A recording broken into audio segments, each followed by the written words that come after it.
Hello friends, मैं अंबिका कुमारी और आप देख रहे हैं let's learn with Ambika. Hindi साहित्य के महत्वपूर्ण प्रश्न के सीरीज़ में आपका स्वागत है।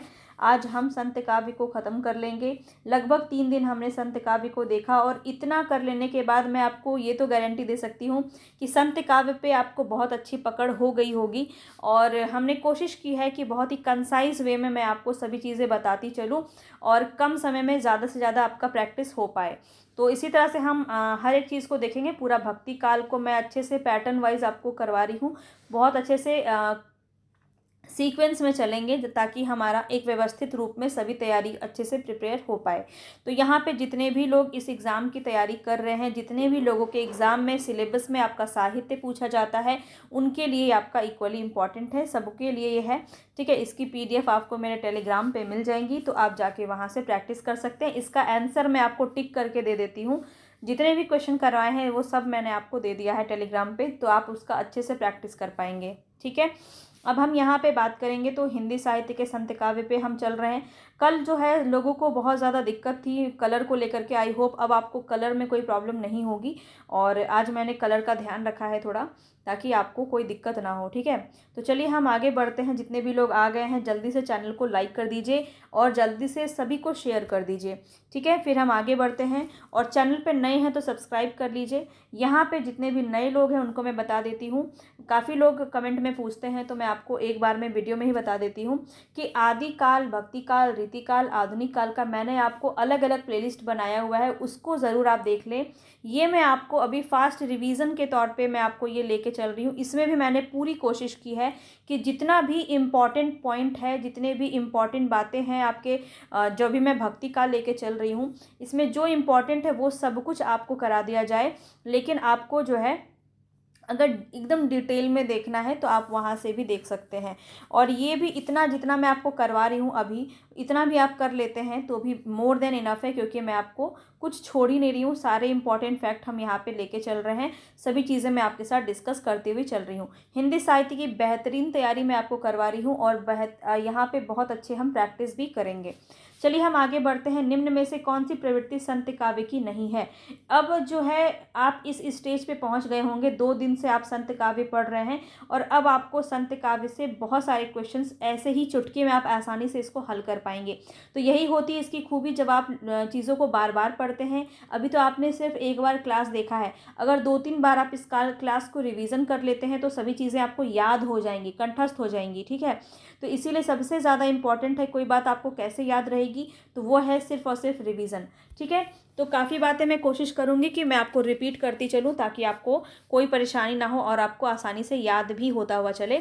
चलिए, गुरु की महत्ता का बात किया गया है, बिल्कुल किया गया है। रहस्यवादी भावना भी इसमें है, बिल्कुल है। बाह्य आडंबरों का खंडन भी इसमें किया गया, लेकिन वर्ण व्यवस्था को प्रोत्साहन इन्होंने नहीं दिया है। तो संत काव्य में जितने भी काव्य हैं, जितने भी कवि हैं, उन्होंने वर्ण व्यवस्था का पुरजोर विरोध किया है, किन्होंने भी प्रोत्साहन नहीं दिया है। ठीक है, तो इतनी बात आपको ध्यान में रखनी है। अगर इसमें हम मैं बात करूँ तो सबसे ज़्यादा महत्वपूर्ण जो होते हैं वो आपके कबीर हो जाएंगे। तो गुरु की महत्ता, रहस्यवादी भावना, बाह्य आडंबरों का खंडन, जाति पाति का विरोध, प्रेम की महत्ता का यहाँ पे वर्णन जो है देखने को मिलता है। तो ये सारी प्रवृत्तियों से भी प्रश्न आपके बनते हैं, तो इसको ध्यान में रखेंगे। चलिए आगे बढ़ते हैं नेक्स्ट क्वेश्चन पे। नेक्स्ट क्वेश्चन है, बहुत ज़्यादा पूछा जाता है और बहुत ही इजी क्वेश्चन भी कहेंगे, क्योंकि काफ़ी बार ये क्वेश्चन आपने देखा होगा। अजगर करे ना चाकरी, पंछी करे ना काम, दास मल्लुका कह गए सबके दाता राम। तो ये पूरी पंक्ति है और इसके नाम से ही आपको समझ में आता है, यहाँ पे राइट ऑप्शन आपका मलुक दास हो जाएगा। ठीक है, तो मलुक दास जो है वो काफ़ी इंपॉर्टेंट है। कैसे? तो ये आपके संत काव्य में ही आते हैं। और मलुक दास के शिष्य कौन है? मथुरा दास, ये भी बहुत पूछा जाता है। तो इनके रिगार्डिंग कुछ बातें हैं जो आपको ध्यान रखनी है। तो इनके शिष्य की मैं बात करूं, इनके शिष्य कौन है? तो मथुरा दास। ठीक है, मथुरा दास इनके शिष्य का नाम है, ध्यान रखेंगे, पूछा जाता है। इन्होंने मलुक परचयी लिखा है। ठीक है, इनके ग्रंथ अवधी और ब्रज भाषा में मिलते हैं। इनके ग्रंथ की अगर हम बात करें तो एक बार इसको आप ध्यान से समझ लीजिए। हालांकि कल भी मैंने आपको बताया है, पर मैंने आपको कहा ना, जितनी बार आप रिवीजन करेंगे उतना आपको अच्छे से याद होता जाएगा। तो ज्ञान बोध इन्हीं की रचना है, रतन खान इन्हीं की रचना है, रतन खान इनकी रचना है। भक्त वांछावली, भक्त वांछावली, भक्त वांछावली, भक्त वांछावली इन्हीं की रचना है। ठीक है। इसके बाद हम बात करें रामावतार लीला भी इन्हीं की रचना है, रामावतार लीला। तो ये सभी बातें आपको ध्यान में रखनी है। अब यहाँ पे सूरदास का आपको पता ही है, सुरसागर इनकी बहुत ही महत्वपूर्ण रचना है, सुरसारावली, ठीक है, और साहित्य लहरी इनकी रचना है। गुरु नानक की हम बात करें तो गुरु नानक जो है यहाँ पे इनकी महत्वपूर्ण रचनाओं में है जपूजी। जपूजी वही रचना है जिसमें इनके सार तत्व का वर्णन किया गया है। ये भी बात मैं आपको कल से रिपीट करवाई जा रही हूँ और अब तक आपको याद ये हो जाना चाहिए। आस दीवार भी इन्हीं की रचना है। नसीहतनामा भी इन्हीं की रचना है। नसीहतनामा वही रचना है जिसमें खड़ी बोली में रचना किया गया है, और सोहिला भी इन्हीं की रचना है। तो नानक की रचना कौन कौन सी है, एक बार फिर से रिपीट करेंगे।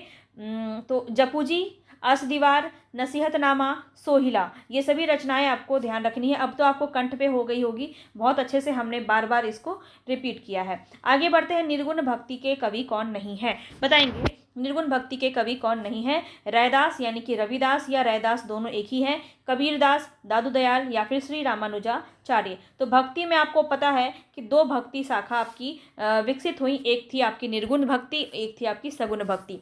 तो रविदास, कबीर और दादू दयाल ये तीनों आपके निर्गुण भक्ति के संत हैं, लेकिन श्री रामानुजाचार्य जी जो हैं ये आपके सगुण धारा के अंदर आते हैं। सगुण में भी ये जो है आपको ये बात आपको पता होना चाहिए कि सगुन में भी ये आपके राम काव्य के अंदर आते हैं, ठीक है। राम भक्ति शाखा के आचार्य माने जाते हैं रामानुजाचार्य, ये बात आपको ध्यान देना है। इन्होंने श्री संप्रदाय, ये मैं आपको बार बार रिपीट करती चलती हूँ, रामानुजाचार्य ने श्री संप्रदाय की रचना की के प्रवर्तक किया इन्होंने, और विशिष्टा द्वैतवाद इनका दर्शन था। विशिष्टा द्वैतवाद। तो पहला दिन जब हम कर रहे थे भक्ति काल, तो मैंने आपको सारे संप्रदाय और दर्शन बताए थे, तो वो भी आपको ध्यान रखने हैं। मैं बार बार रिपीट कर रही हूँ ताकि आपको याद हो जाए। फीडबैक आप बाद में मुझे कमेंट बॉक्स में ज़रूर दीजिएगा कि चीज़ें आपको याद हो रही हैं कि नहीं, समझ में आ रहा है कि नहीं। कबीर परचई, कल भी हमने देखा था कबीर परचई के रचनाकार कौन है, आज फिर से बताना है आपको कौन हो जाएंगे। नाभादास, अनंतदास, धर्मदास, सुंदरदास। कल भी बताया था, तो अब आपको ध्यान से समझना है कौन सा यहाँ पे राइट ऑप्शन होगा, अनंतदास। सेकंड ऑप्शन यहाँ पे आपका सही हो जाएगा, अनंतदास बहुत ही ज़्यादा इंपॉर्टेंट है। कबीर परचई में जो है अनंतदास ने कबीर के जो व्यक्तिगत जीवन है उनकी रचना, उनके बारे में ज़्यादा इन्होंने जो है बातें बताया है। इन्होंने ही कहा है कि सिकंदर लोदी के समय में जो कबीर है उनको काफ़ी प्रताड़ित किया जाता है, कबीर जी को काफ़ी प्रताड़ित किया जाता है, इनको लोहे के जंजीर में डाल के इनको नदी में फेंक दिया जाता है। तो ये सभी बातें इन्होंने कही हैं, बहुत ज़्यादा प्रसिद्ध है, तो ध्यान में रखेंगे। और इसके अलावा मैं बात करूँ यहाँ पे कौन आपको दिख रहे हैं, तो नाभादास काफ़ी इंपॉर्टेंट है। अगर मैं परीक्षा की दृष्टि से बात करूँ तो इनकी दो रचना आपको ध्यान में रखनी है। एक तो है भक्तमाल, नाभा की रचना है भक्तमाल, और एक रचना इनकी कौन सी है, अष्टयाम। ठीक है, तो ये दो रचना आपको इनके बारे में ध्यान रखनी। भक्तमाल जो है इसमें 200 कवियों का जीवन वृत्त और उनकी भक्ति की महिमा सूचक बातों को 316 छप्पे में लिखा गया है। तो ये बात भी आपका पूछा जा सकता है। भक्तमाल की बात की जाए तो यहाँ पे याद रखेंगे 200 कवियों के जीवन वृत्त वर्णन इन्होंने किया है, और 316 छप्पे,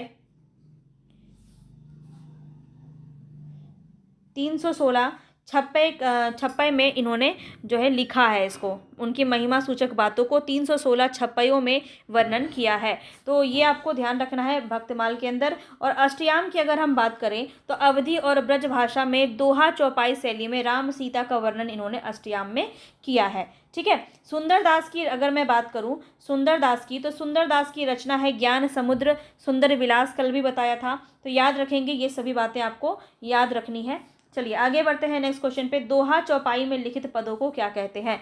तो कल भी बताया था, पूरा बताया था। कबीर की जो 3 है, साखी, सबद और रमैनी, ये तीनों बताया था किसमें कौन सा आपका इंपॉर्टेंट है, तो इसको ध्यान में रखेंगे, बहुत ज़्यादा इंपॉर्टेंट है। और जब दोहा चौपाई की बात की जाती है तो रमैनी यहाँ पे आपका राइट ऑप्शन हो जाएगा। तो यहाँ पे आपको याद रखना है इनकी जो 3 रचना है, साखी, सबद और रमैनी, तो ये 3 रचना है। ठीक है, इसको याद रखेंगे। साखी में क्या है, तो दोहा छंद है। साखी में क्या है, दोहा छंद है, इसको ऐसे याद रखना है आपको। सबद में क्या है, गे पद है, गे पद है। और रमैनी में आपका क्या है, तो दोहा प्लस चौपाई, दोहा प्लस चौपाई है। और रमैनी के ही रचना जो है, इसमें जो है सबसे ज़्यादा आपका रहस्य वाली बातें इन्होंने लिखी हैं। तो ये सब बातें हमने कल डिस्कस की थी, तो इसको ध्यान में रखना है। चलिए आगे बढ़ते हैं। नेक्स्ट क्वेश्चन है यहाँ पे, कबीर के निर्गुण पंथ का आधार भारतीय वेदांत और सूफियों का प्रेम तत्व है, यह विचार किसका है, बताएंगे। यह विचार किसका है, कबीर के निर्गुण पंथ का आधार भारतीय वेदांत और सूफियों का प्रेम तत्व है, यह विचार किसका है। रामचंद्र शुक्ल का, राहुल सांकृत्यायन का, हरिहर प्रसाद द्विवेदी का, या फिर गोविंद त्रिगुणायन का। तो यहाँ पे आपका राइट ऑप्शन क्या हो जाएगा, ध्यान रखेंगे, रामचंद्र शुक्ल का ये कथन है। ए ऑप्शन आपका बिल्कुल सही हो जाएगा। ठीक है। अपने इतिहास ग्रंथ हिंदी साहित्य का इतिहास में उन्होंने, आचार्य शुक्ल ने लिखा है कि ज्ञान मार्ग की बातें कबीर ने हिंदू साधु सन्यासियों से ग्रहण की, जिसमें सूफियों के सत्संग से उन्होंने प्रेम तत्व का मिश्रण किया और अपना एक अलग पंथ इन्होंने चलाया था। तो ये सभी बातें आपको ध्यान रखनी है। चलिए आगे बढ़ते हैं। नेक्स्ट क्वेश्चन है, इनमें से कौन संत कवि नहीं है। अभी मैं आपको बता दूंगी कि संत कवि में कौन कौन आते हैं, क्योंकि यहाँ से प्रश्न पूछा जाता है और काफ़ी बार जो है गलतियाँ भी देखने को मिलती है। तो आपको पता है कि भक्ति काल में 4 शाखाएं चली, ज्ञानाश्रयी शाखा, प्रेमाश्रयी शाखा, रामाश्रयी शाखा और कृष्णाश्रयी शाखा। तो इसमें जो महत्वपूर्ण आपके कवि हैं उसको भी हम अभी आपको सारा बताएंगे, ठीक है, जिससे आपको एक बार में सभी बातें समझ में आ जाएंगी। अब यहाँ बताइए कौन सा आंसर आपका सही है, ईमानदारी से बताएंगे कितना आंसर आपका सही हो पा रहा है। ठीक है, आज 35 क्वेश्चन है, 35 में आपको बताना है कितना क्वेश्चन आपका सही हो पा रहा है। ठीक है, कबीरदास, तुलसीदास, सुंदरदास और मलुकदास। तो यहाँ पे जो है तुलसीदास जो है ये संत कवि के अंदर नहीं आते हैं। आपको पता है ये राम भक्ति शाखा के अंदर आते हैं, राम भक्ति शाखा के अंदर आते हैं। ठीक है, और ये सगुन धारा के अंदर आ रहे हैं। ठीक है, सगुन धारा के अंदर आ रहे हैं। एक बार मैं आपको इसका विभाजन एक बार बता देती हूँ, अगर किसी को कोई भी डाउट है तो एक बार में समझ जाइए। भक्ति काल को किस प्रकार से बांटा गया है। सबसे पहले इसको 2 भागों में बांटा गया, जो है सगुन और निर्गुण। ठीक है, सगुन और निर्गुण। सगुन में भी फिर 2 शाखाएं हुई, एक शाखा था आपका राम काव्य और एक था आपका कृष्ण काव्य। ठीक है, निर्गुण में भी आपका 2 बट गया, एक था आपका संत काव्य और एक था आपका सूफी काव्य। ठीक है, तो बस इसी प्रकार से इसको बांटा गया। तो याद रखिए, राम और कृष्ण काव्य आपका सगुन के अंदर आते हैं। संत और सूफी, यानी सूफी को प्रेमाख्यानक काव्य भी कहते हैं। तो प्रेम शब्द जान करके आप सगुन मत लगा दीजिएगा। सूफी काव्य हो या प्रेमाख्यानक काव्य हो, वो आपका निर्गुण के अंदर आता है। ठीक है, क्योंकि यहाँ पे भी जो है ईश्वर और आत्मा से परमात्मा के मिलन की बात की जाती है। तो यहाँ पे जो है ये सूफी काव्य की विशेषताएं हैं। जब हम सूफी कल देखेंगे तो हम इसके बारे में और बेहतर तरीके से समझेंगे। अब देखिए यहाँ पे मैंने सब कवियों का वर्णन आपको बता दिया है। तो यहाँ पे देखेंगे, तुलसीदास आपको पता है रामाश्रयी शाखा के अंदर आते हैं, और आचार्य रामचंद्र शुक्ल ने भक्ति काल को 4 शाखाओं में विभाजित किया। ठीक है, इसका नाम आपको इसी प्रकार से याद रखना है। पहला क्लास जो मैंने आपको भक्ति काल का लिया था इधर 2 दिन पहले, तो मैंने आपको बताया था कि इस प्रकार के जो नाम है, ज्ञानाश्रयी शाखा, कृष्णाश्रयी शाखा, सगुन प्रेमाश्रयी शाखा और ज्ञानाश्रयी शाखा, ये जो नाम है ना, स्र बीच में जो लगा हुआ है, ये आपका किसने दिया है, रामचंद्र शुक्ल ने दिया है। अगर इसका सिंपल रूप में बात करूं, जैसे ज्ञानाश्रयी शाखा को क्या कहा जाता है, संत काव्य। तो ये संत काव्य नाम किसने दिया, राम कुमार वर्मा। तो ये भी बहुत पूछा जाता है, संत काव्य पूछ ले या फिर सूफी काव्य पूछ ले। ठीक है, प्रेमाख्यानक या फिर प्रेमाश्रयी शाखा को सूफी काव्य कहा है, किसने कहा है, राम कुमार वर्मा ने। ठीक है, तो देखिए यहाँ पे कौन कौन से आ जाएंगे। यहाँ से प्रश्न आपका बहुत पूछा जाता है, बहुत कन्फ्यूज़न भी रहता है। तो कबीरदास सबसे पहले हैं, फिर रैदास, सुंदरदास, मलुकदास, दादू दयाल, गुरु नानक, सिंगा, हरिदास निरंजनी, बाबा लाल इत्यादि जितने भी हैं, ये सब आपके ज्ञानाश्रयी के अंदर आते हैं, और यही आपसे ज़्यादातर क्वेश्चन में पूछा भी जाता है। और अब इसके बाद हम देखें तो प्रेमाश्रयी शाखा में कौन आता है, तो मलिक मोहम्मद जायसी, कुतुबन, मंझन, नूर मोहम्मद, उस्मान, असाइद, मुल्ला दाऊद, शेख नबी, कासिम शाह इत्यादि जितने भी इस प्रकार के जो आपके कवि हैं, वो आपके प्रेमाश्रयी यानी कि सूफी काव्य के अंदर आते हैं। ठीक है, अब देखिए 3rd नंबर पे आता है आपका रामाश्रयी शाखा। इसमें आपके आते हैं रंगनाथ मुनि। इनको देख के ही आपको लगेगा कि ये संत काव्य के अंदर होंगे, लेकिन याद रखिए, क्योंकि रामाश्रयी शाखा में जो लोग हैं वो काफ़ी ज़्यादा कन्फ्यूज़न रहता है कि संत काव्य में आपके आते हैं। ठीक है, तो इसको बहुत अच्छे से आपको याद रखना है। रंगनाथ मुनि, रामानुजाचार्य, रामानंद, राघवानंद, कीलदास, अग्रदास, नाभादास, विष्णुदास, गोस्वामी तुलसीदास, केशवदास भी आपके रामाश्रयी शाखा के अंदर आते हैं। सेनापति बहुत इंपॉर्टेंट है, राम प्राण चंद्र चौहान, ये सभी आपके रामाश्रयी शाखा के अंदर आते हैं। ठीक है, इतनी बातें क्लियर है। अब देखते हैं कृष्णाश्रयी शाखा में कौन आता है। तो निम्बार्काचार्य, श्री भट्ट, श्री भट्ट बहुत पूछा जाता है, याद रखेंगे, कृष्ण काव्य परंपरा में आते हैं। वल्लभाचार्य, विट्ठलनाथ, कुंभन दास, सूरदास, परमानंद दास, कृष्णदास, गोविंद स्वामी, चित स्वामी, चतुर्भुज दास, नंददास, हरिदास, चैतन्य महाप्रभु, हित हरिवंश, मीराबाई, रसखान, ये सारे आपके कृष्ण काव्य परंपरा के अंदर आते हैं। यानी कि समझ लीजिए जितने भी अष्टछाप के कवि हैं वो सब आपके कृष्णाश्रयी शाखा के अंदर आते हैं। और इसके अलावा चैतन्य महाप्रभु भी काफ़ी कन्फ्यूज़न पैदा करता है, तो इसको भी ध्यान रखेंगे कि ये भी आपके कृष्ण काव्य परंपरा के अंदर आते हैं। तो सभी को मैंने एक बार में यहाँ पर आपको दिखा दिया ताकि आपको कोई कन्फ्यूज़न ना हो। चलिए, कालक्रम से आपका क्वेश्चन बहुत बनता है, तो आगे हम देखते हैं कौन है यहाँ पे बिल्कुल सही ऑप्शन आपका। ठीक है, तो कबीर, सूरदास, तुलसीदास, जायसी, इसको आपको बताना है क्रम की दृष्टि से कौन सा सही हो जाएगा। तो अगर मैं कबीर की बात करूं, तो कबीर का जन्म कब से है? 1398 ईस्वी। प्रत्येक लोग अलग अलग मानते हैं, वो अलग, लेकिन सर्वमान्य अगर देखा जाए तो 1398 है। सूरदास की बात करें, सूरदास का कब है? 1478 के आसपास है। तो 1000 साल पीछे चल रहे हैं ये, तो कोई तुलना ही नहीं है। कबीर सबसे पहले आएंगे। तो यहाँ पे देखिए 3 जगह कबीर हैं, तो इसके बाद कौन आ जाएंगे? सूरदास आ जाएंगे। तो ये तो कट गया, ये भी कट गया। अब यहाँ पे देखिए कबीरदास है, सूरदास है, यहाँ भी। अब तुलसीदास पहले आएंगे या जायसी पहले आएंगे? तो याद रखिए जायसी पहले आएंगे। जायसी की अगर हम बात करें तो 1492 ईस्वी माना जाता है रामचंद्र शुक्ल के अनुसार। ठीक है, सब में अलग अलग जो है, बहुत लोग अलग अलग मानते हैं। तो तुलसीदास की जो है जन्म वो 1532 के आसपास माना जाता है, 1532 के आसपास माना जाता है। तो इस प्रकार से अगर देखा जाए तो कौन सा सही हो जाएगा? आपका सेकंड ऑप्शन सही हो जाएगा। ठीक है, चलिए आगे बढ़ते हैं नेक्स्ट क्वेश्चन पे। नेक्स्ट क्वेश्चन है, संत काव्य में शब्द से क्या अभिप्राय है? अभी बताया है, कोई ऑप्शन में गलती आपको नहीं करनी है। ये थोड़ा सा मैंने कन्फ्यूज़न के लिए आपको दिया है 5 ऑप्शन, क्योंकि देखिए शब्द इतनी बार बता दिया है तो अब तो आपके दिमाग में छप जाना चाहिए। तो हमने पढ़ा था साखी शब्द रमैनी, तो देखिए दोहा छंद की रचना है, तो वो तो आपका साखी में होता है, ये तो नहीं होगा।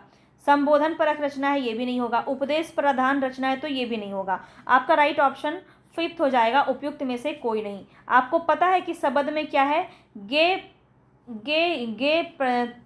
प्रकार की जो रचना है, गे पदों की रचना इसमें की गई है। तो गे पद यहाँ पे कहीं नहीं था शब्द में। तो आपको बिल्कुल याद रखना है, ऐसा नहीं कि कुछ भी अब आप तो तुक्का लगा दिए। दोहा छंद तो हमने पढ़ा था, तो चलो दोहा छंद लगा देते हैं, ऐसा नहीं करना है आपको बिल्कुल याद रखना है। मैंने कई बार रिपीट किया है, साखी में दोहा छंद है, और शब्द में आपका गे पद है, और रमैनी में आपका दोहा चौपाई छंद है। ठीक है, तो ये बात आपको बिल्कुल भूलना नहीं है, इसीलिए मैं ये क्वेश्चन आपको लेके आई थी आपके लिए।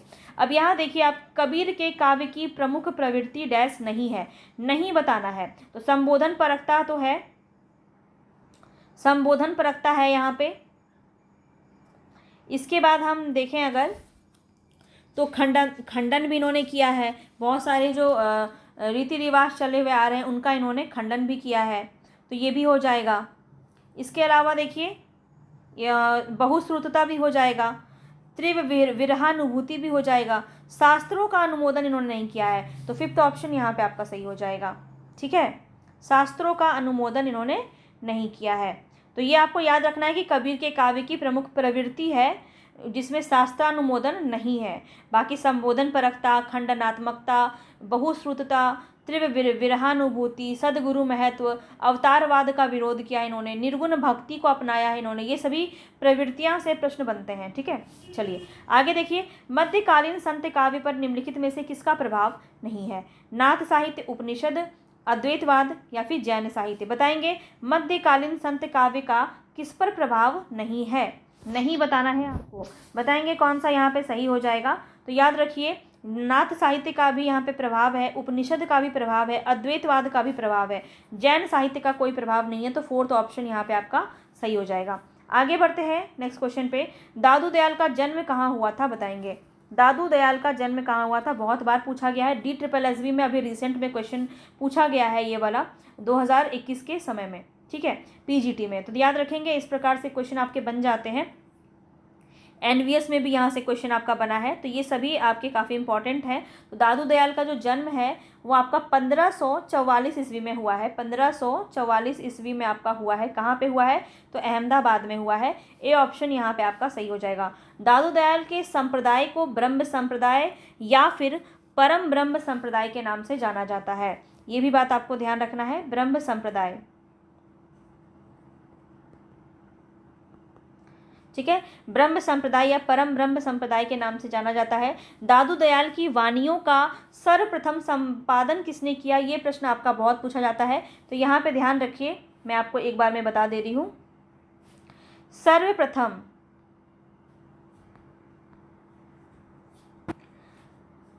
इनकी वाणियों का, दादू दयाल के बारे में बात हो रही है, इनकी वाणियों का, वाणी का संपादन, ठीक है। यहाँ पे ध्यान रखिए, इनके दो शिष्य थे, संत दास और जगन्दास, संत दास और जगन्दास, ठीक है। इन्होंने हरडे वाणी नाम से इन्होंने शीर्षक से इन्होंने संपादन किया था, ठीक है। पूछा जाता है हरडे वाणी किसकी रचना है, याद रखेंगे दादू दयाल की है, लेकिन इसको संपादन किसने किया, संत दास और जगन्नाथ दास ने। कौन, क्या नाम था, हरडे वाणी, हरडे वाणी, ठीक है, हरडे वाणी नाम से इन्होंने इसका संपादन किया था। तो ये प्रथम बार हुआ। इसके बाद इनके एक और शिष्य थे, नाम था उनका रज्जब, ठीक है। तो रज्जब ने दूसरी बार संपादन किया, पुनः संपादन किया इनकी वाणियों का, और किस शीर्षक से किया, तो याद रखेंगे अंगवधू, अंगवधू शीर्षक से इन्होंने संपादन किया, किन्होंने, रज्जब ने, किसका, दादू दयाल की वाणियों का। समझ में आ गया। चलो आगे बढ़ते हैं नेक्स्ट क्वेश्चन पे। साधना के 3 अवयव बताए गए हैं, कर्म, ज्ञान और तीसरा कौन सा होगा, तंत्र, मन, भक्ति या वाणी। तो यहाँ पे आपका राइट ऑप्शन हो जाएगा भक्ति, ठीक है। यहाँ पे याद रखिए, साधना के 3 अवयव बताए गए हैं, कर्म, ज्ञान और भक्ति, और ये भी क्वेश्चन आपका DSSB PGT में पूछा गया है, ठीक है। आगे बढ़ते हैं, नेक्स्ट क्वेश्चन है, निम्नलिखित में से कौन सी नानक की रचना नहीं है। अब मैं आपको ये कल से रिपीट कर रही हूँ, नानक की रचना। अब बताओ यहाँ पे कौन सी रचना इनकी नहीं है। तो ग्रंथ साहिब हमने पढ़ा था, बिल्कुल पढ़ा था, अस दीवार पढ़ा था, ये भी पढ़ा था, रहीरास भी पढ़ा था। सिद्धांत पंचमात्रा इनकी रचना नहीं है, ठीक है, याद रखेंगे, सिद्धांत पंचमात्रा जो है इनकी रचना नहीं है। बाकी जो आप देख रहे हैं ये सभी रचनाएं इन्हीं की है। सोहिला भी एक याद रख लीजिएगा, सोहिला भी रचना इन्हीं की है, ठीक है। सोहिला, जपूजी भी इनकी रचना है, ठीक है, ये सब भी याद रखेंगे। चलिए आगे बढ़ते हैं। नेक्स्ट क्वेश्चन है, रैदास के पद किस धार्मिक ग्रंथ में संकलित हैं। रैदास के पद बताना है आपको, किस धार्मिक ग्रंथ में संकलित हैं। बाइबिल में, धार्मिक आदि गुरु ग्रंथ साहिब में, श्रीमद् भागवत में या कुरान में। तो यहाँ पे राइट ऑप्शन हो जाएगा आदि गुरु ग्रंथ साहिब में।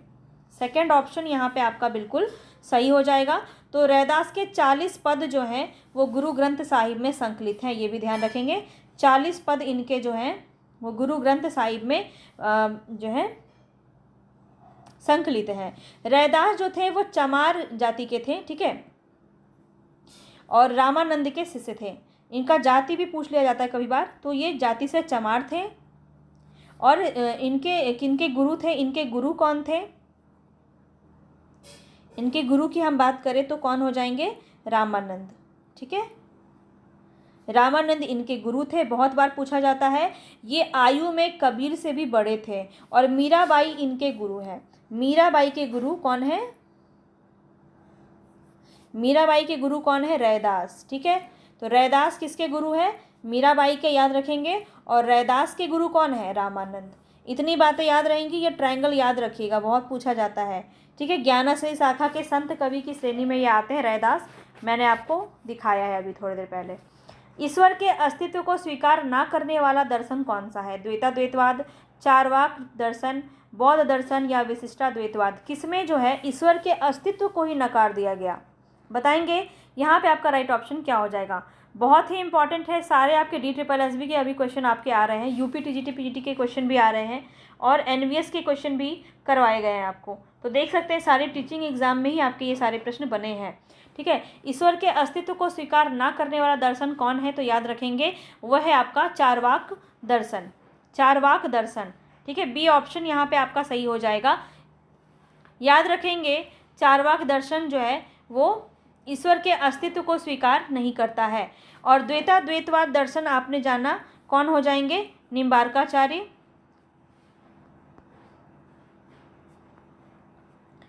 निम्बार्काचार्य, ठीक है।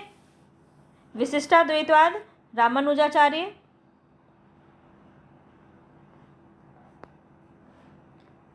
ये बातें आपको ध्यान रखनी है, ठीक है। चलिए, भेदाभेदवाद भी कहा जाता है इसको, भेदाभेदवाद।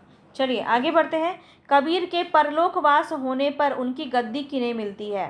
कबीर की गद्दी किन्हें मिल जाती है? रविदास को यानी कि रैदास को, धर्मदास को, गरीबदास को या मलुकदास को? बताएंगे, बहुत ही ज़्यादा इंपॉर्टेंट क्वेश्चन है। कबीर के परलोकवास होने पर उनकी गद्दी किन्हें मिलती है? अब आपको आज के क्वेश्चन थोड़े आसान लग रहे होंगे क्योंकि हमने ऑलरेडी संत काव्य को 2 दिन से हम पढ़ रहे हैं और हमारा एक समझ विकसित हो गया है संत काव्य को लेकर, हम आंसर अच्छे से कर पा रहे हैं। तो यहाँ पे आपका राइट ऑप्शन हो जाएगा धर्मदास। आपको पता है कबीर की वाणियों को संग्रहित किसने किया है? धर्मदास ने किया है, बीजक में, ठीक है। तो ये याद आपको रखना है। इनके शिष्य थे धर्मदास जिन्होंने इनकी गद्दी को संभाला।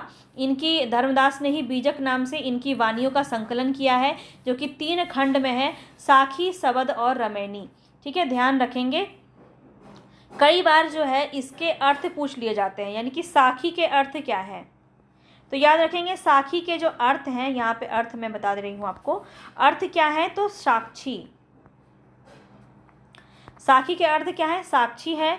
और इसकी भाषा भी कई बार पूछ ली जाती है, तो याद रखिएगा ये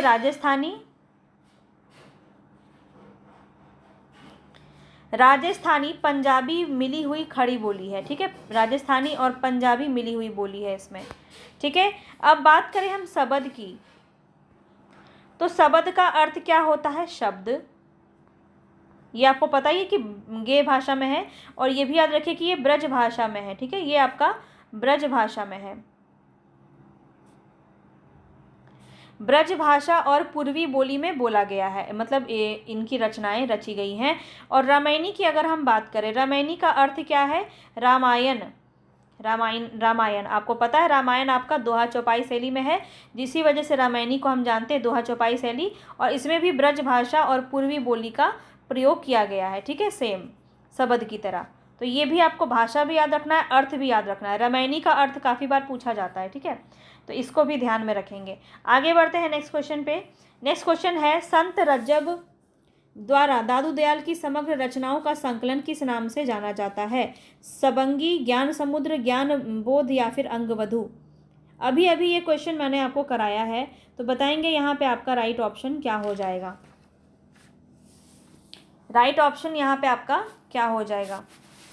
तो यहाँ पे आपका राइट ऑप्शन हो जाएगा अंगवधू, ठीक है। अभी अभी बताया है मैंने आपको, याद रखेंगे, बहुत ज़्यादा ही इम्पोर्टेंट है।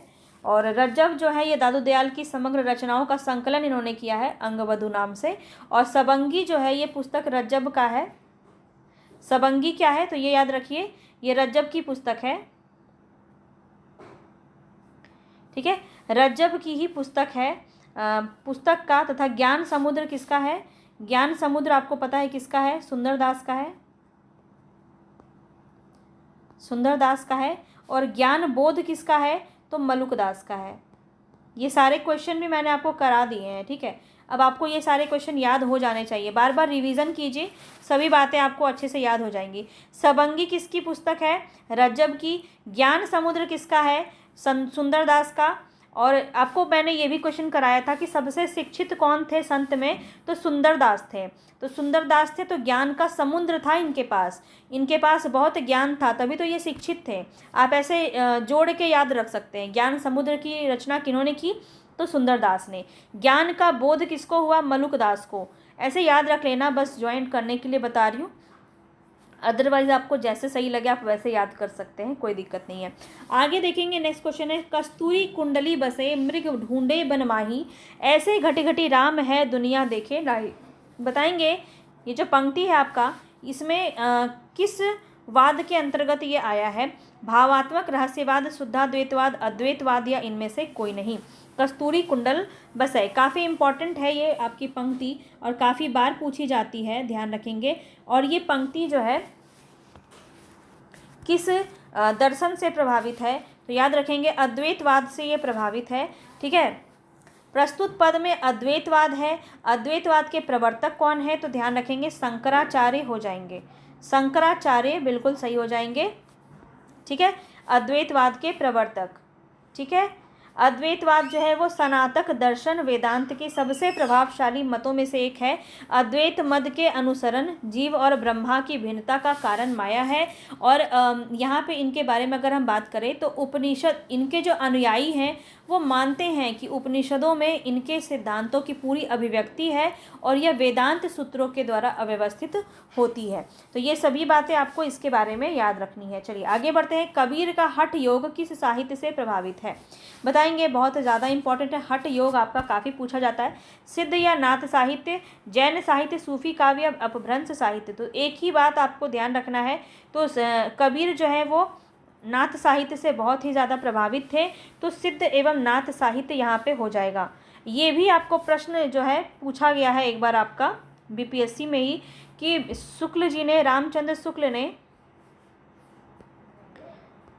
शुक्ल ने सिद्धनाथ साहित्य को इतिहास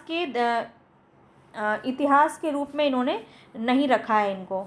ठीक है, तो ये प्रश्न भी आपका बना है एक बार, तो याद रखिएगा, बहुत पूछा जाता है। और कबीर का जो हठ योग है वो सिद्ध एवं नाथ साहित्य से प्रभावित है। और यहाँ पे हम बात करें तो रहस्यवादी कवि और संत थे कबीर, आप सभी को पता है। हिंदी साहित्य के भक्तिकालीन युग में ज्ञानाश्रयी और निर्गुण शाखा के अंदर ये आते हैं। और इनके कुछ पद जो हैं वो सिखों के आदि ग्रंथ में भी देखने को मिलते हैं, तो ये भी ध्यान रखिएगा, आगे क्वेश्चन मिलेगा इससे, तो बिल्कुल गलत नहीं होना चाहिए। इनके जो पद हैं वो सिखों के आदि ग्रंथ में भी देखने को मिलते हैं। सिखों के आदि ग्रंथ कौन है ये मुझे आप कमेंट बॉक्स में बताइए। चलिए आगे बढ़ते हैं। नेक्स्ट क्वेश्चन है, दुर्गा सप्तशती का चंडी चरित्र के नाम से हिंदी अनुवाद किसने किया। दुर्गा सप्तशती का चंडी चरित्र के नाम से हिंदी अनुवाद किसने किया। गोविंद सिंह, अंगद देव, अमरदास या फिर गुरु नानक। बताएंगे राइट ऑप्शन गोविंद सिंह, यहाँ पे आपका ए ऑप्शन बिल्कुल सही हो जाएगा। ठीक है, इन्होंने ही हिंदी में अनुवाद किया। और गुरु नानक जो है वो सिख संप्रदाय के प्रवर्तक माने जाते हैं, आदि गुरु माने जाते हैं। और गुरु नानक की रचनाओं के बारे में तो मैंने आपको जिक्र किया ही है कई बार। चलिए आगे बढ़ते हैं। निम्नलिखित में से किस संत कवि नहीं, किन्हें जो है संत कवि नहीं माना जाता है। अब पूरा संत कवि मैंने आपको बता दिया है, बताइए यहाँ पे कौन सा सही हो जाएगा। तो कबीरदास भी हैं, रैदास भी हैं, मलुकदास भी हैं, तो सीधा सीधा एलिमिनेट कर सकते हैं आप। फोर्थ ऑप्शन सही हो जाएगा ईश्वरदास। ठीक है, ईश्वरदास इसके अंदर नहीं आएंगे, बहुत इंपॉर्टेंट है, सभी को याद रखिए। तो संत कवि के अंदर आते हैं आपके, जैसे कि रैदास हो गए, कबीरदास, जम्बनाथ, हरिदास निरंजनी, गुरु नानक हो गए, सिंगा कवि हो गए, लालदास हो गए, दादू दयाल हो गए, मलुकदास हो गए, बाबा लाल सुंदरदास, ये सभी आपके संत कवि के अंदर आते हैं। ठीक है, चलिए आगे बढ़ते हैं। नेक्स्ट क्वेश्चन है यहाँ पे, रामचंद्र शुक्ल के अनुसार कबीर का जन्म कब माना जाता है। बहुत इंपॉर्टेंट है, इनका अलग ही पूछा जाता है। तो विक्रम संवत में आपका ये क्वेश्चन है, तो अगर ईस्वी में होगा तो आपको क्या करना है, आपको मैंने बताया है 57 आपको मैनेज कर देना है, आपका ईस्वी में आंसर आ जाएगा। ठीक है, तो यहाँ पे आपका राइट ऑप्शन क्या हो जाएगा, ध्यान रखेंगे विक्रम संवत 1456 जो है यहाँ पे आपका बिल्कुल सही हो जाएगा, बी ऑप्शन। ठीक है, रामचंद्र शुक्ल के अनुसार कबीरदास का जन्म जो है वो विक्रम संवत 1456 में माना गया है। कबीरदास का जन्म सन 1398 में हुआ, 1398 में हुआ। आप सभी को पता है काशी के लहर तारा नामक स्थान पे हुआ। और इनकी मृत्यु भी पूछी जाती है, ये इनका जन्म है और मृत्यु इनकी पूछी जाती है। मृत्यु इनकी कहाँ हुई थी, 1518 में मगहर में, ये मगहर बहुत पूछा जाता है, याद रखिएगा, मगहर में इनकी मृत्यु हुई थी और काशी लहरतारा में इनका जन्म हुआ था। तो ये 2 बात आपको ध्यान रखनी है, यहाँ से क्वेश्चन बहुत बनते हैं। आगे बढ़ते हैं नेक्स्ट क्वेश्चन पे। तो पंचगंगा घाट में कबीर किसके पैरों के नीचे पड़े हुए थे? शंकराचार्य, वल्लभाचार्य, रामानंद या माधवाचार्य? तो इनके गुरु कौन थे आपको पता है? रामानंद। तो यहाँ पे राइट ऑप्शन आपका थर्ड हो जाएगा। पंचगंगा घाट पर कबीर रामानंद के पैरों के नीचे पड़े थे। कहा जाता है कि रामानंद के पैर जब कबीर के ऊपर पड़े तो उनके मुख से राम राम शब्द निकला, जिसको कबीर ने गुरु मंत्र मानकर रामानंद के वो शिष्य हो गए। तो ऐसा कहा जाता है, लोक प्रचलित कथाएं हैं इनके बारे में काफ़ी ज़्यादा, तो इसके बारे में इस प्रकार से बातें होती हैं। चलिए, रामचंद्र शुक्ल के अनुसार आदि गुरु ग्रंथ साहिब में रैदास के कितने पद संग्रहित हैं? अलग अलग कवियों के पद संग्रहित हैं आदि गुरु ग्रंथ साहिब में, तो रैदास के कितने हैं ये आपको बताना है।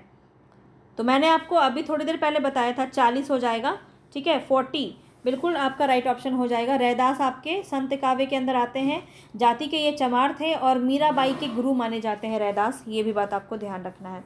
आगे बढ़ते हैं, नेक्स्ट क्वेश्चन है अंगवधु किसकी रचना है? अब तो ये क्वेश्चन कर देंगे ना आराम से। दादू दयाल की रचना है, इस पर इसका संकलन किसने किया है? रज्जब ने किया है, ध्यान रखेंगे, दोनों ही बातें इंपॉर्टेंट हैं।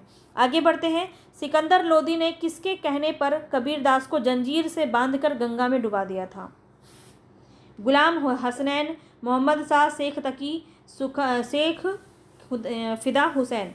तो यहाँ पे आपका राइट ऑप्शन क्या हो जाएगा बताएंगे? बहुत ही प्रसिद्ध ये आपका पूछा जाता है, व्यक्तिगत क्वेश्चन आपके काफ़ी ज़्यादा पूछे जा रहे हैं। पिछली बार जो क्वेश्चन बना था वो अमीर खुसरो से बना था आपका आदिकाल में, उनके गुरु से संबंधित, तो उसी प्रकार से यहाँ पे भी आपका बन सकता है। सिकंदर लोदी ने किसके कहने पर ऐसा किया था? तो इन्हीं के मुस्लिम गुरु माने जाते हैं शेख तकी, और इन्हीं के कहने पे किया गया था, ठीक है। तो याद रखेंगे, सिकंदर लोदी ने काफ़ी इनको परेशान किया था कबीरदास जी को, और कबीर परिचयी नामक जो रचना है अनंत दास की, उसमें इसका वर्णन किया गया है। बताया है ना, कबीर परिचयी, ये भी बताया है, अनंत दास की रचना है और उन्होंने ही इसके बारे में बात की है, ठीक है। चलिए, तो हम आगे बढ़ते हैं नेक्स्ट क्वेश्चन पे। नेक्स्ट क्वेश्चन है यहाँ पे, कबीर किस शासक के समकालीन थे? बहुत अच्छे से इसका आंसर आप दे सकते हैं, ठीक है। तो कौन हो जाएंगे? सिकंदर लोदी, ठीक है, सिकंदर लोदी यहाँ पे बिल्कुल सही हो जाएगा। कबीरदास सिकंदर लोदी के समकालीन थे। सिकंदर लोदी द्वारा कबीर पर किए गए अत्याचारों का वर्णन अनंत दास ने कबीर परिचय में लिखा है। ये भी प्रश्न आपका पूछा जाता है, मैं बार बार रिपीट कर रही हूँ। कबीर की वाणी का संग्रह बीजक में है, जिसको धर्मदास ने संकलित किया है। 3 विभक्त है, 3 भागों में, साखी, शबद, रमैनी, तीनों याद रखिएगा। रमैनी में आपका दोहा चौपाई है, शबद में गे पद है और साखी में दोहा, ये सब याद रहेगा। अब तक आपको याद हो गया होगा। कबीर की वाणियों का सबसे पुराना नमूना जो है वो गुरु ग्रंथ साहिब में मिलता है, ये आपको पता होना चाहिए, ठीक है। चलिए आगे बढ़ते हैं। नेक्स्ट क्वेश्चन है, निम्नलिखित में से कौन रामानंद की शिष्य परंपरा में नहीं है? बहुत ही ज़्यादा इंपॉर्टेंट है, रामानंद की शिष्य परंपरा काफ़ी पूछी जाती है, तो आपको पता होना चाहिए कबीरदास भी इनके ही शिष्य हैं, नरहरिदास भी हो जाएंगे और रैदास भी हो जाएंगे। तो मलुकदास यहाँ पे आपका सही हो जाएगा। तो मैं आपको एक बार बता देती हूँ, क्या 12 शिष्य हैं इनके टोटल? रामानंद के कुल 12 शिष्य हैं। तो 12 शिष्यों का नाम आपको मैं बता देती हूँ, क्योंकि हो सकता है कोई भी आपको पूछा जा सकता है, तो एक बार ध्यान देंगे। पहले नंबर पे आ जाते हैं आपके अनंतानंद,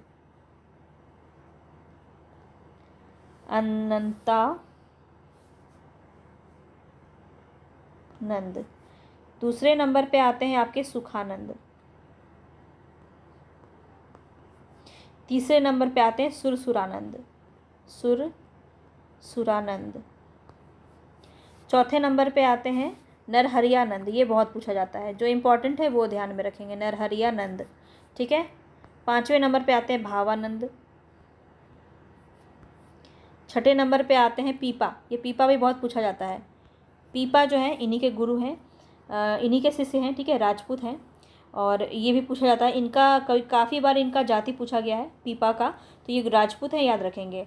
आगे देखिए 7वें नंबर पे आते हैं आपके कबीरदास। कबीर आपके 7वें नंबर पे आते हैं। जुलाहा थे ये, जाति से आप सभी को पता है।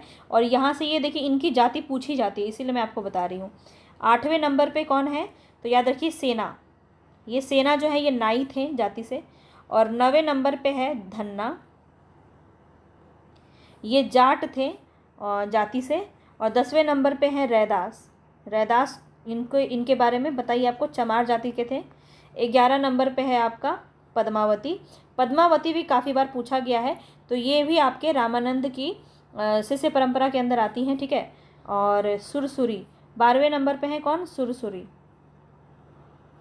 तो ये काफ़ी पूछा जाता है, तो इसलिए मैंने आपको सारा ही बता दिया। इसको आप पॉज करके नोट कर लीजिएगा, काफ़ी इंपॉर्टेंट है। चलिए आगे बढ़ते हैं। भक्ति विवेक निम्नलिखित में से किसकी रचना है, बताएंगे। भक्ति विवेक किसकी रचना है, मलुकदास, सुंदरदास, नाभादास, दादू दयाल।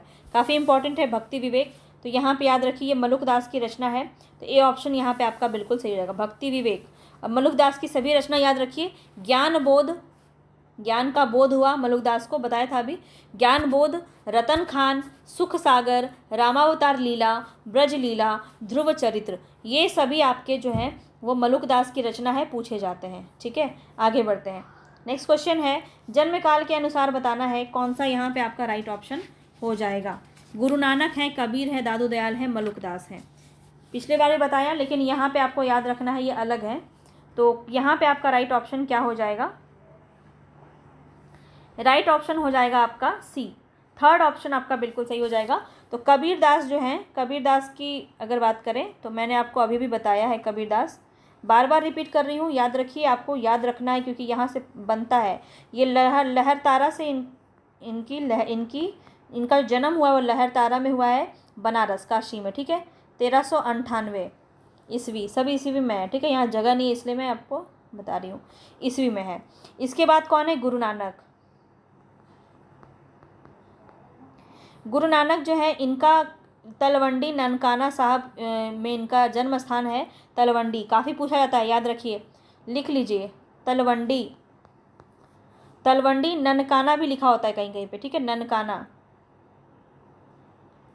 ननकाना में इनका जन्म हुआ 1469 में, 1469 में। दादू दयाल की बात करें तो ये अहमदाबाद, मैंने अभी आपको आज ही के क्लास में इसका बताया था, 1544 में इनकी जन्म होती है, कब, अहमदाबाद में। मलुकदास की बात की जाए तो ये कड़ा, इलाहाबाद में इनका जन्म होता है 1574 में, ठीक है। इस प्रकार से याद रखेंगे। चलिए आगे बढ़ते हैं। सहजोबाई किस शाखा की रचनाकार है। सहजोबाई बहुत पूछा जाता है, बताएंगे सहजोबाई किस शाखा की रचनाकार हैं, तो याद रखेंगे ये ज्ञानाश्रयी शाखा के अंदर आती हैं, ठीक है। सहजोबाई जो है वो ज्ञानाश्रयी शाखा के अंदर आती है। इनकी एक ही रचना है जो प्रमाणिक मानी जाती है, इनका एक ग्रंथ है, प्रमाणिक ग्रंथ है सहज प्रकाश, इनका है सहज प्रकाश, ठीक है। सहज प्रकाश नाम से इनकी रचना है। और दयाबाई और सहजोबाई संत चरणदास की शिष्या थी, दोनों चचेरी बहनें थीं। ज़्यादा कुछ नहीं पूछा जाएगा इनसे, ठीक है।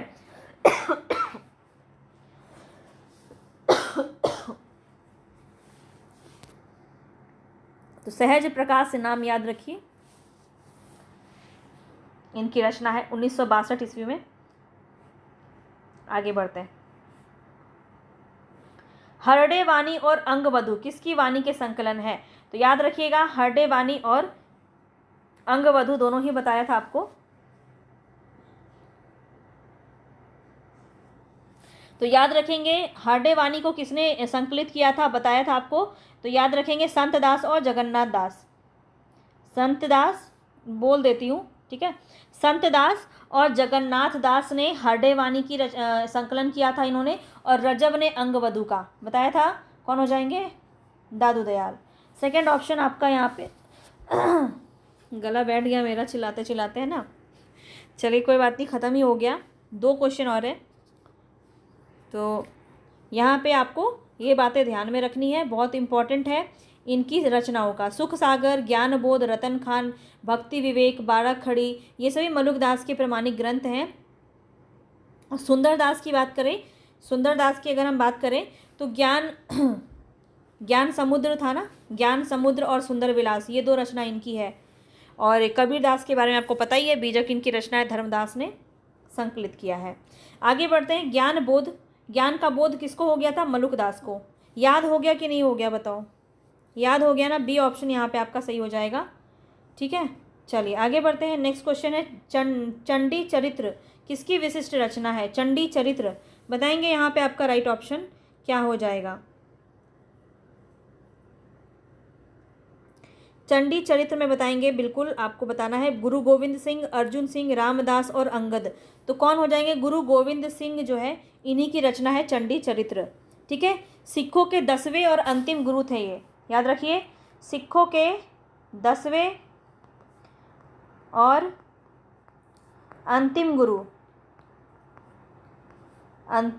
थे, याद रखेंगे, बहुत इंपॉर्टेंट है, ये बात आपको याद रखना है। अब हम अगर बात करें तो गुरु गोविंद सिंह की, तो ये 10वां ग्रंथ गुरु गोविंद सिंह की है चंडी चरित्र। और सिख गुरु जो है अर्जुन देव, ये कौन है? ये भी आपके सिख गुरु हैं, और इन्होंने गुरु ग्रंथ साहिब नामक पुस्तक का संकलन किया था। नोट कर लीजिए, बहुत इंपॉर्टेंट है। अर्जुन देव से अगर प्रश्न आएगा तो यहीं से आएगा। ठीक है, सिख गुरु अर्जुन देव ने गुरु ग्रंथ